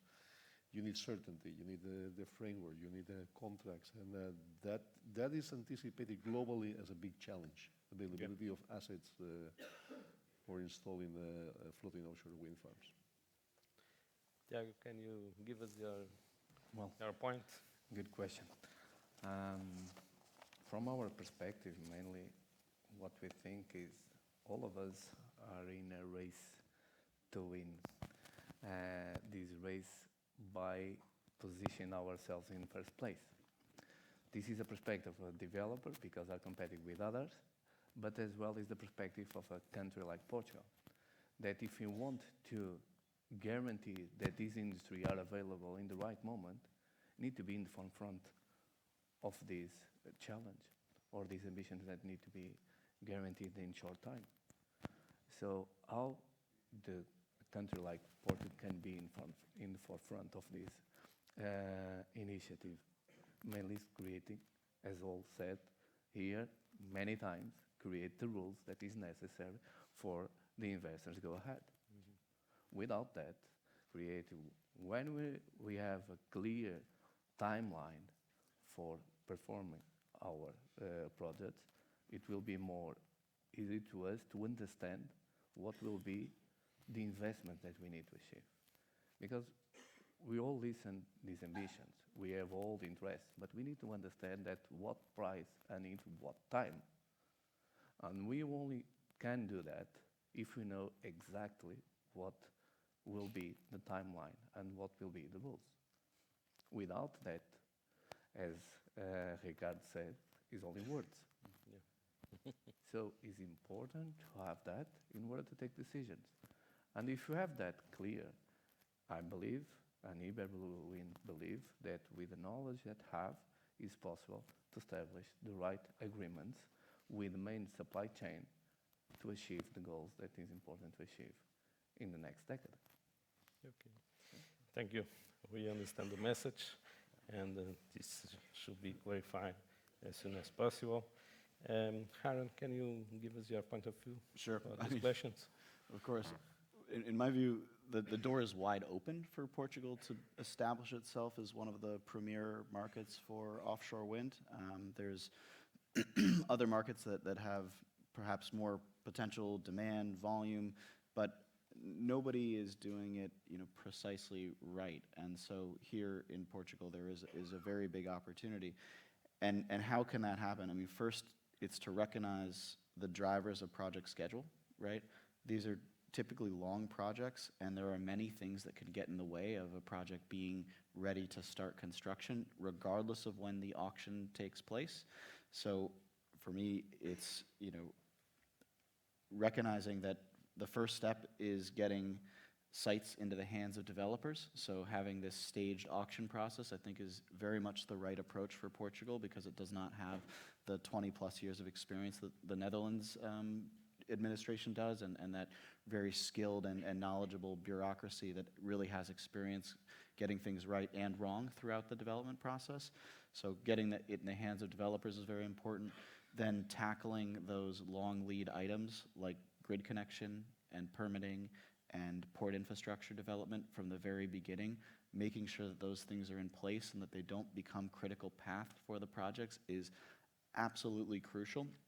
Because if there's a framework for how those are moving, if there is an accelerated review for permitting, because permitting ports is actually quite complicated, permitting transmission is quite complicated, so recognizing that these are projects of national interest and accelerating the review of those would be very important, because as Tiago says, you need to have that kind of certainty in timing.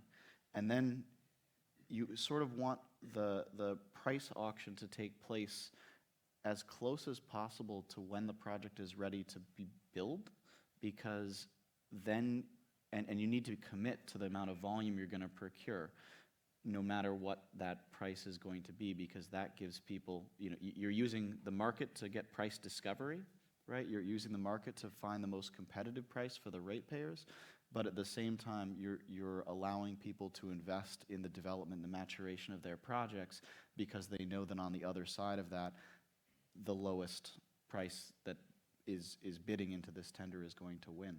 But there's got to be quite a careful administration of that price criteria, and that's where I think the Dutch experience is so important, because what is so important for getting an industry off the ground is that the first projects are successful. Success can be measured in different ways, but for me that means that they're robust enough and the contractors and developers are experienced enough that they're delivered on time, on budget, and on benefit. And that people coming out of that project have the positive experience to say, this is an industry that I want to continue to invest in. This is an industry where I can consolidate those learnings that I've had through this process. And then the next project is where you start to turn the dial on really making the costs go down. Trying to make the costs go down from the very beginning is a mistake. It leads to compromises on quality. It leads to compromises on safety. It leads to unprofitable companies. It leads to bankruptcies, disputes, et cetera, et cetera. The list goes on. So what we really need to do is be focused on how to build that sustainable base of experience that can be a foundation for building projects in the future that are more competitive. And that will be, I think, incredibly beneficial for a country like Portugal that is blessed by its location. I mean, facing the US market from just across the Atlantic, and also being very close to the European market, not only in the Atlantic, but also in the Mediterranean. If Portugal gets a successful industry moving here and catalyzes it through its own domestic market, the benefits from a supply chain and economic development perspective are much, much broader. So we think that the opportunity is huge. Thank you. Thank you for your inputs. Hugo. Yeah, just only to complete the comments of Aaron. Yeah. I mean, like a country, Portugal should have a schedule or a timetable in when you can identify the short-term objectives until to the long-term objectives.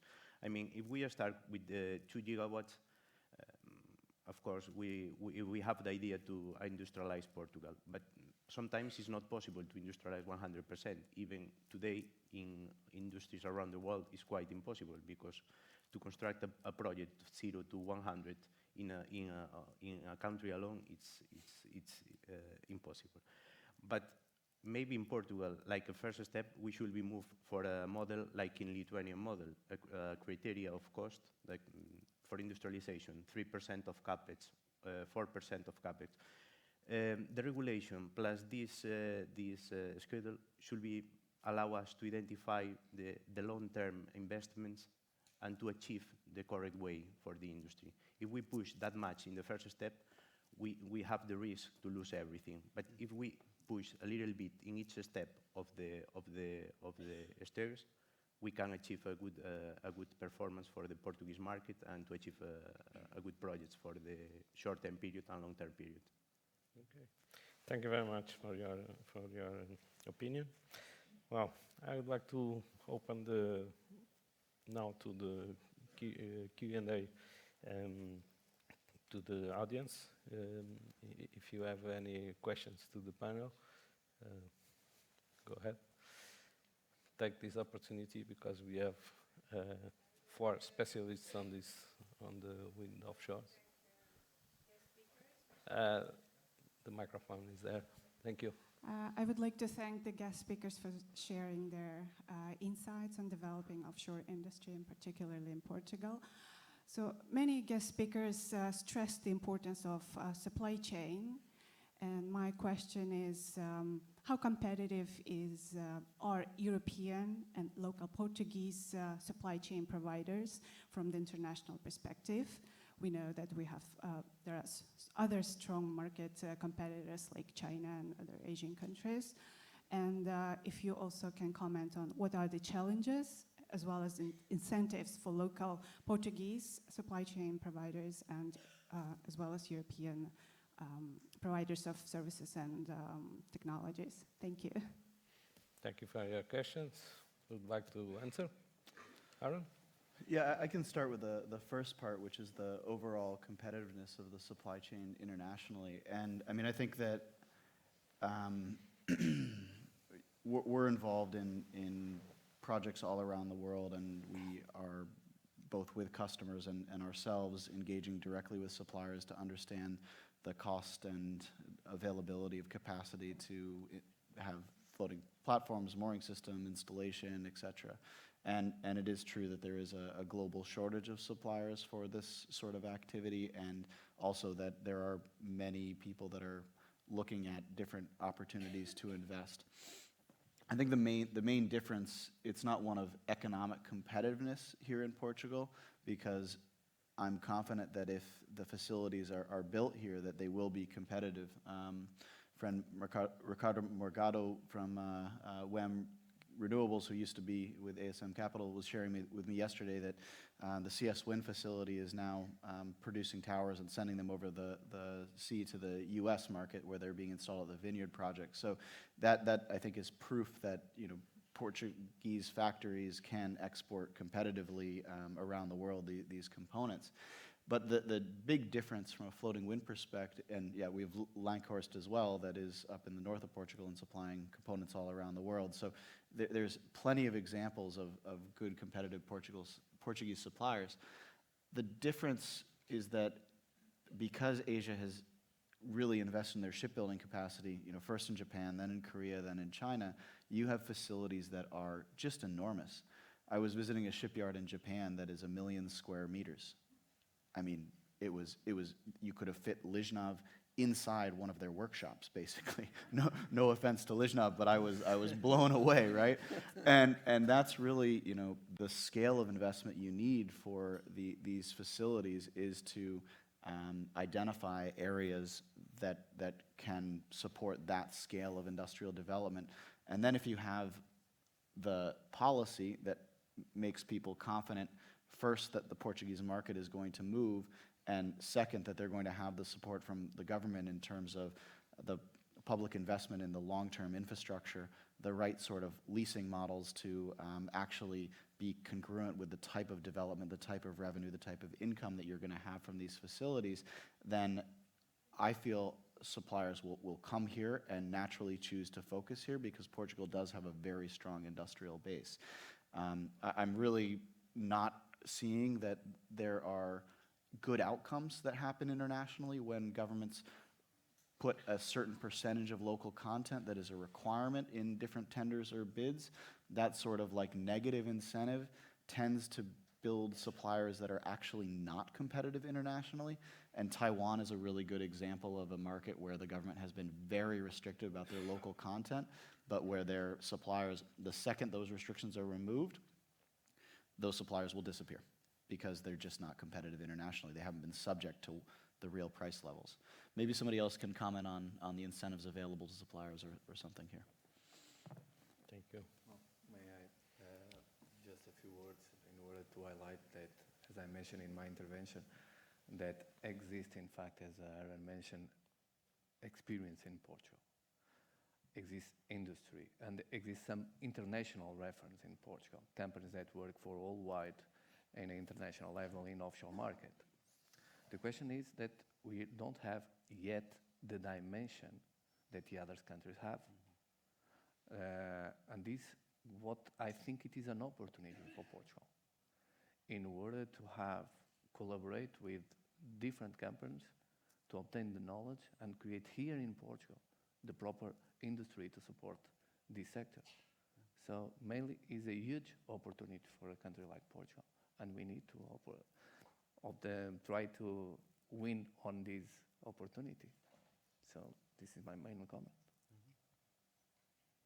Thank you. There are other questions? Yeah.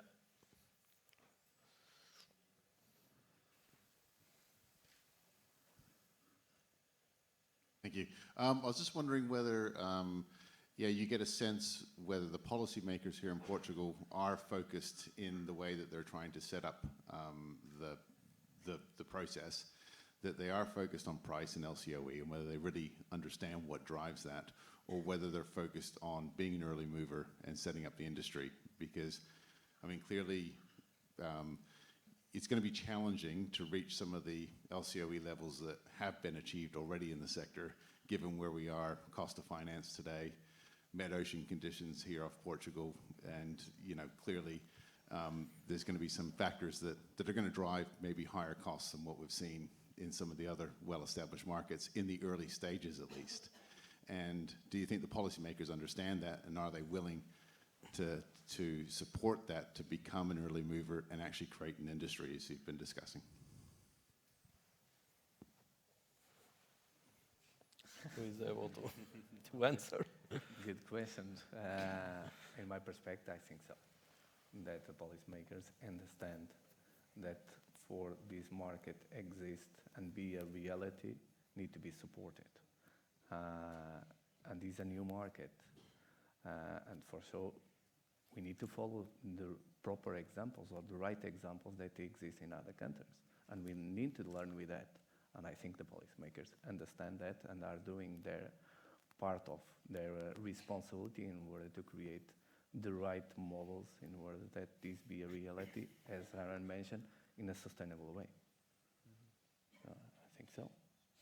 I think the good news is that there are many, many examples to learn from, and in this current environment, for people that are following what's happening in the market, there is a big reset that is happening, and we're seeing that policymakers are they're never quite as agile as you'd like them to be, but they are surprisingly attuned to what is needed to respond to this. So we've seen examples in the UK with the announcement of the price levels for AR6, where the prices are going up by between 40 and 60%. That it enables that industry to take into account the inflation and higher interest rates versus what was previously achieved, but where projects aren't actually getting financed for building under those conditions. So, New York is another example that just did this in how they're setting up competitive auctions, and I think that people can really look at the U.S. experience, where the policymakers got a bit greedy and developers maybe got a bit optimistic about how easy it would be to build in a market with low maturity. and you know, that's kind of a warning for everybody, right? What you don't want is the industry to get exciting, gain momentum, people to start making investments in factories and workforce, and then suddenly, you know, the rug is pulled out from under them. You have very large write-downs from the development community, but you know, even worse is people that are coming out of training programs where they've spent 3 or 4 years learning how to become welders, and suddenly that opportunity is no longer there, right? It's supposed to be a career, and if it's not, it really shakes the confidence, and it empowers the critics of offshore wind. It empowers the critics of renewable energy, which is something that we really don't need when it's such a crucial fight that we have ahead of us to reduce carbon emissions. Luis, do you want to say something about it? U.S. market is maybe an exception in the world.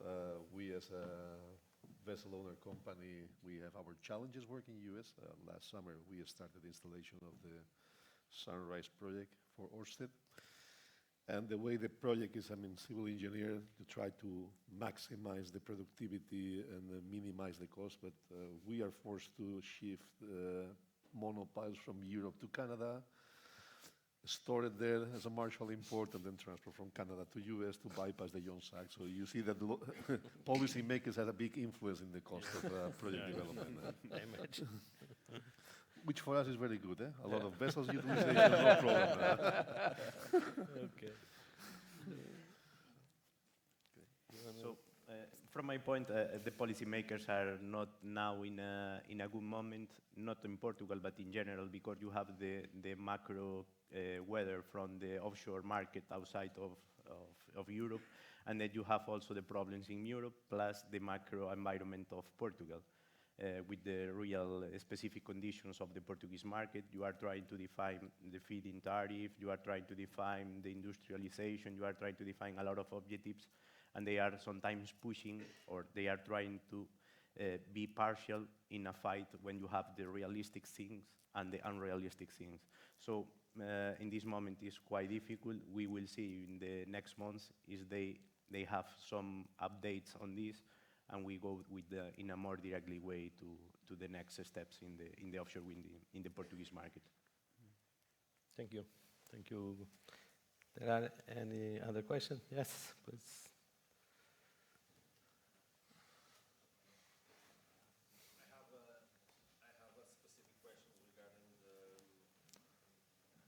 The microphone is coming. Hello, thank you very much for the opportunity. Grateful to be here. I have a specific question regarding what we are just hearing, not only in this session 2, but also in session 1, that we are talking about the rules, the framework, the roadmap to be established and to be presented as something to be worked on. My question goes to, we shouldn't rest and wait for that to come. I think developers, the main players of the offshore wind, shouldn't they come also to the scene with the government, and especially in Portugal, because we are talking about Portugal? Shouldn't they actively participate in getting those rules and those frameworks to be set as soon as possible, and to actively work together with the government, try to, take them by the hand and then just show them what they need to think about, what they need to create, what they need to put into paper, so that everybody needs to be aware of that. So having an active position alongside with the government shouldn't also be on your focus, on everybody focus. Thank you. Thank you. We are not developers, but we are quite active as well, participating not only here, but other countries. What we see so often is that the timescale of a project development, which is over a decade, is not the timescale of a politician, which is 4 years normally. So it's very complicated to learn, and they have different approach. What is the impact of such a developers, the protest, the people not being in favor? So they have completely different mindsets sometimes. So I do believe there is a lot of work, there's a lot of sessions, events with politics, with developers, contractors, and so there's a lot of work and a lot of debates already, not only here, globally. The thing is, you see how different countries, the Netherlands maybe is an example of really expediting, but again, it's more than 15 years or 15 years since they reach a moment that they can show proudly how good they've been doing over the last decade. And for floating, it's going to be the same process. For me, it's difficult to believe that from 0 or 30 megawatts, we ramp up to 3 gigawatts. That's not even a step. It's just like it's going to the moon almost. So you need sometimes, you need process, you need to keep the dialogue. Start maybe with not 3 gigawatts, with 500, 250. Learn, improve, and also to think as a country, not for the 3 or 10, it's just a long path to 2050. What the country wants to become, we see more often analysis of transporting elements from Asia to Europe, create a hub to assemble. Then you have like a factory, big cars, I would say. And that could be the interest of the country. If the country really promotes to become a hub, to fabricate floaters or to integrate, then you have a strategy and then you can develop the plans. Yeah, I mean, I think a stepwise approach is always something that's appreciated, but our opinion from engaging around the world is the very best thing you can do is to give developers the ability to have a large site where they can build internal economies of scale and also attract the supply chain through multiple phases. But then their strategy for how to develop that site is kind of up to them. So we see a lot of developers that have sites of between 3 and 5 gigawatts, and they're planning on building a first phase that is a bit slow over the first construction season and then burning it in so that they really achieve a really significant tack time and they can start building up the whole. So it's one project, but it's developed in phases. So I like that. I think the industry here really is engaging with government as much as they can, and we see the government being quite busy. You know, it takes a lot to build a framework for the industry on the existing framework. The inertia is very high, and what we've seen in the US is that you really need to build a staff, and so the government needs to have funding. So anybody who's voting here, you know, vote for parties that support green energy. Anybody who wants to engage the internet more, or the government more directly, join APREN, join Forum Oceano. You know, those are the entities that are advocating on behalf of the government, or industry to government, rather. Thank you very much. Well, we are on time. Thank you very much for your clarifications and for your inputs. I think you have contributed for clarify a lot of things that we have discussed during this section and also in the last section. And thank you very much. And I think we have a break now, or okay.